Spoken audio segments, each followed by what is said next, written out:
doing? It is Thursday. It is, I don't know, 10:30 or so.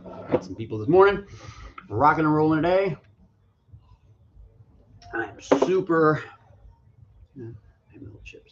I'm super excited about today's topic. And I'm pumped. If anybody has questions, always feel free to shoot a question. Hey, I got this hurt. Hey, I banged this up. What do you think?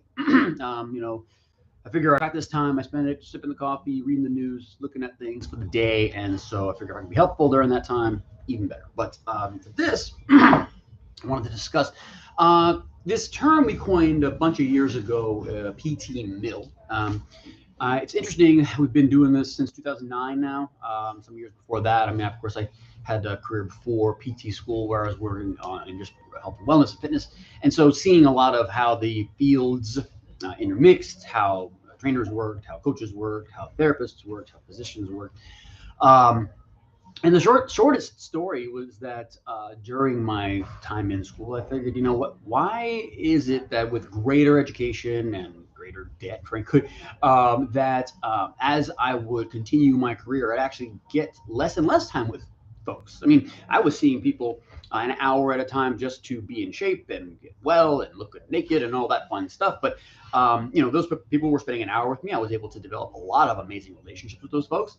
And that really helped kind of move the needle. So I figured, when I got out of school, I said, I'm going to start something there where I can use a similar model, a model of, attention and individualized care, that kind of stuff, to just make care more contextually accurate, make it so that that person said, okay, I want to run again. I want to do that. And so we can focus on those things. And so when we started Spark, that was how we built it. Everything is an hour at a time. And so that's not the whole point. The point was the difference and the need for the brand that we had built.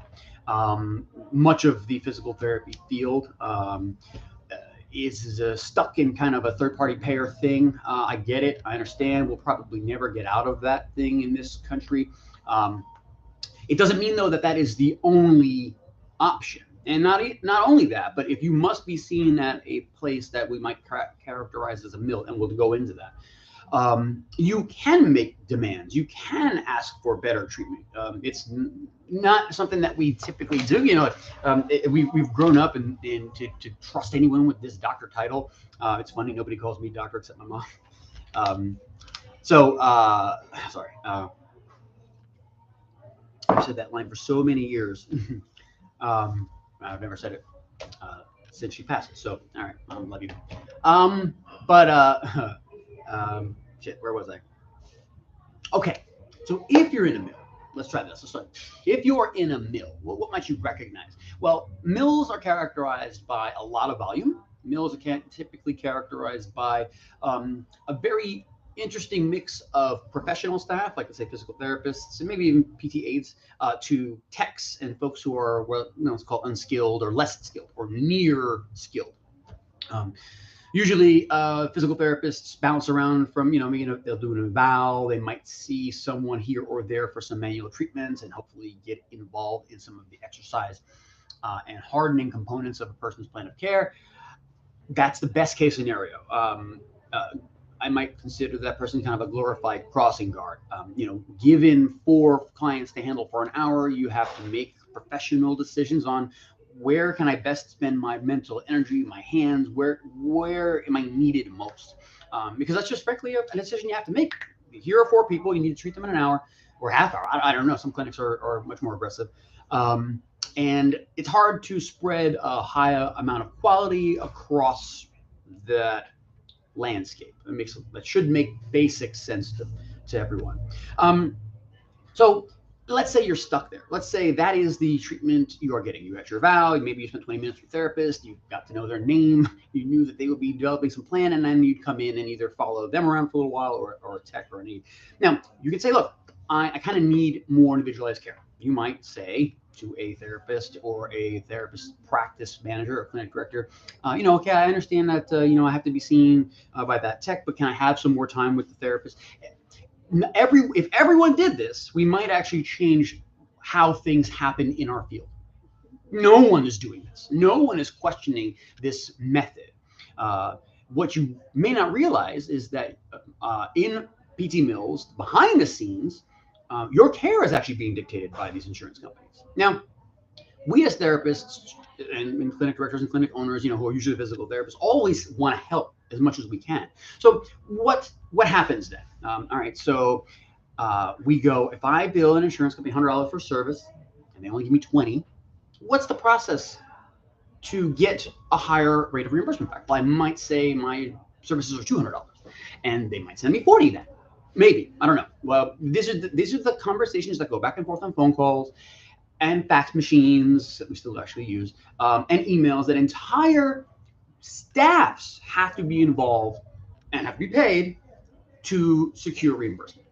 It's really backwards. It's money spent on no part of the client process of the patient experience. And again, if you eliminated a lot of that waste, I think you'd eliminate a lot of the unwanted headaches and paperwork and frankly cost in what we do. Jeff says, oh, he loves coming to Spark. Man, Jeff is one of the coolest dudes.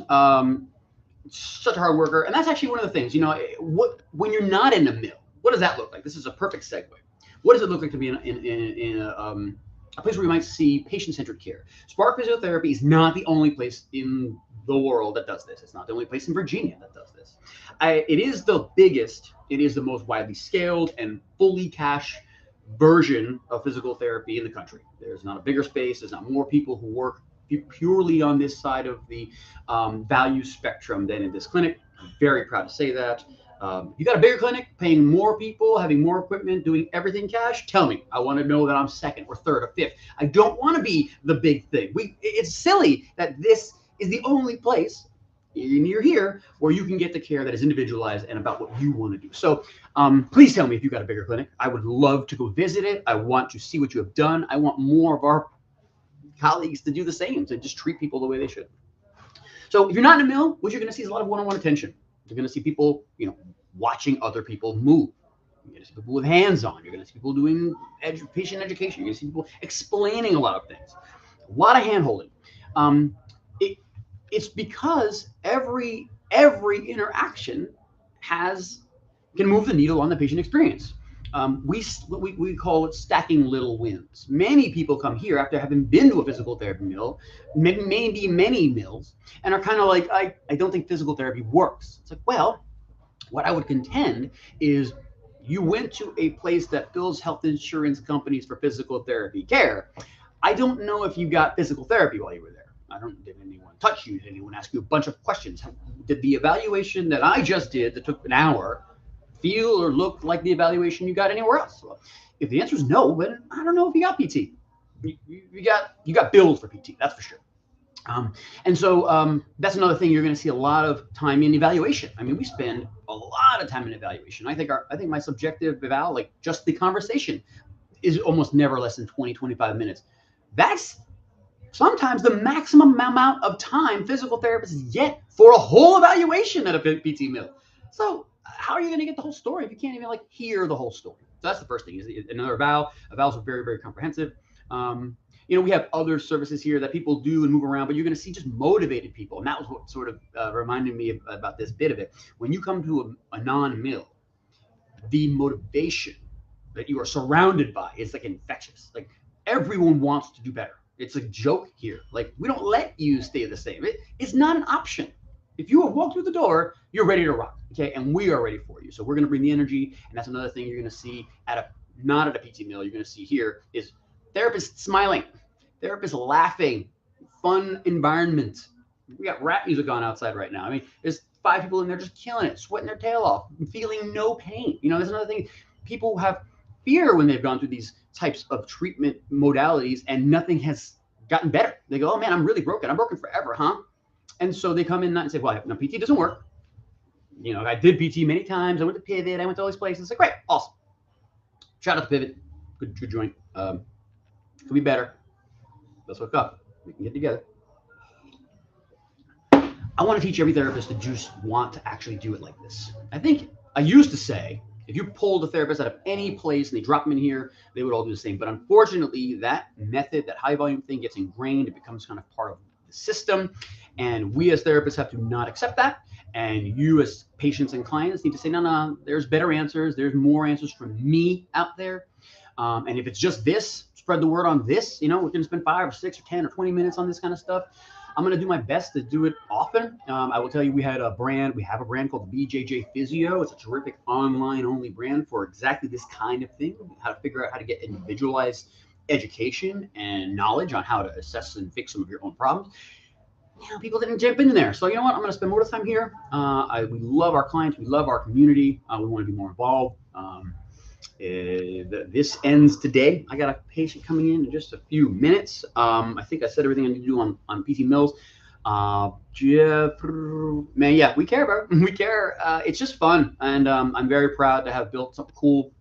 I'm proud to have built a team that holds me up and holds each other up. And if you are a therapist and looking for, a place where you can treat the way you were taught to treat, because they don't teach you, they don't tell you it's going to be 25, before lunchtime at school. They don't tell you. And if you want to be an evidence-based practitioner and you want to do things that work, you need time to do those things. There's not an RCT that says spend 8 minutes with this treatment and hope it works for 8 weeks.